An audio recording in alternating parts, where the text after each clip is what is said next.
মেঘবালিকার সঙ্গে অনিশ্চিতভাবে একজনের ভুলবশত কথোপকথন সূত্র মারফত। তুমি কি করো? আপাতত স্বাধীন কর্ম করি। ভবিষ্যতে কি ইচ্ছে? নিজের পায়ে ঠেকনা ছাড়া দাঁড়াতে। রাতে কখন বাড়ি ফেরো? ফিরি না। মানে ফেরারই মন তো।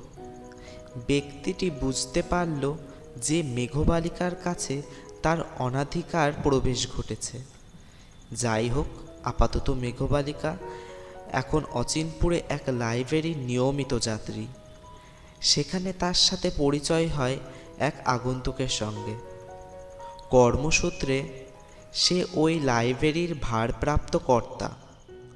আপনার নাম জানতে পারি? মেঘবালিকা। বাহ, বেশ কাব্যিক নাম তো আপনার।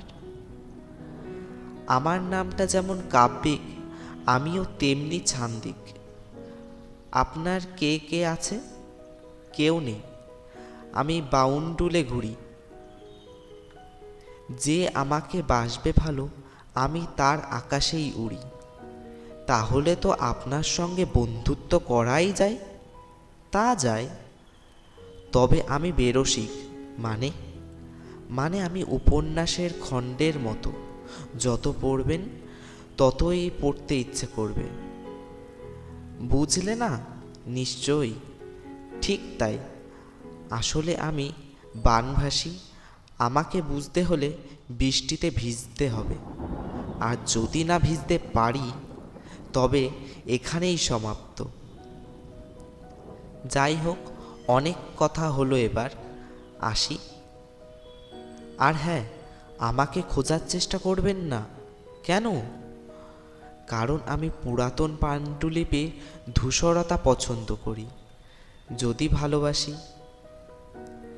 আপনার কথা শুনে হাসি পেল। তার কারণ সেখানেই যাও চলে, হয় নাকো জীবনের কোনো রূপান্তর।